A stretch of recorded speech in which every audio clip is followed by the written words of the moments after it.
Hello, this is the Tradesight U.S. Stocks and Futures Market Preview for Tuesday, the 13th of June, 2017. Hope you had a good week or a good Monday. The stealth tech sell-off continues as the leadership stocks got dropped again today, and the rest of the market kind of not so much. Let's take a look. So we didn't get the intraday volatility that I would have expected after Friday, but that doesn't mean it can't happen still. So we've got, this week at least, so we've got, there's the ES front-month futures contract. This is the daily chart of the broad market in futures form. Not much there, right? Doesn't look too exciting, but we'll go through everything, and we'll look at the intraday action. Talk about tomorrow. Crude oil up 20 cents to 46.02. Gold down $3.80. It's really just a blip. The S&P cash index lost 2.38 points, which is not a big deal. Here goes the NDX down 33.76. Most of that was a gap, though, as you'll see. The SOX down 5. Bounced off a static trend line there.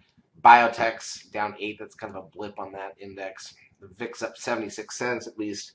Got above 12 for a bit. Closed at 11.46. The trend gets a 0.83 close. That puts the 10-day moving average at 1.1.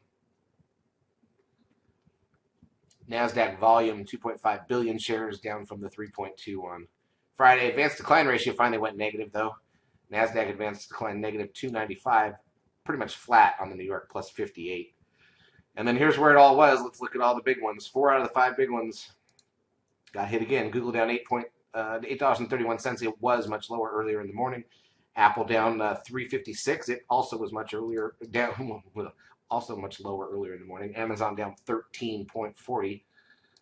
Although that never swept the lows of Friday. Netflix did get hit, down $6.59. Tesla up $1.69.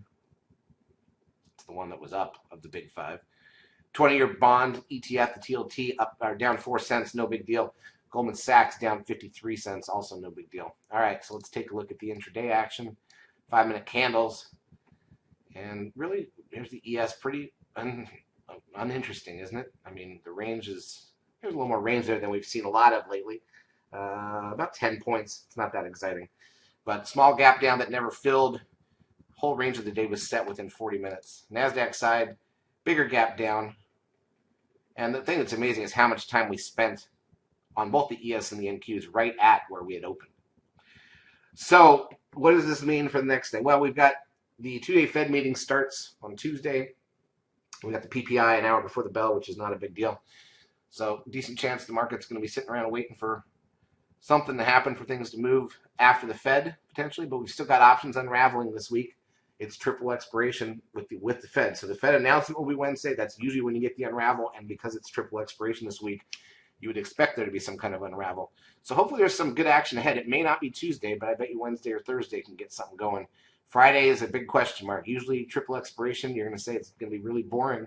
But if we start slipping before that, and there's no, that's the least amount of protection the big players have, is when those options expire for the weekend. You never know. Friday could be actually very interesting. So we'll stay tuned. But again, we trade when the action's there, and we had a couple of winners today and a couple that didn't do anything. So we'll put it together for tomorrow and see what happens. Charts as usual brought to you by eSignal. If you've not yet taken a trial of our services, feel free to do so. We will help you out for a couple weeks. Have a great trading Tuesday.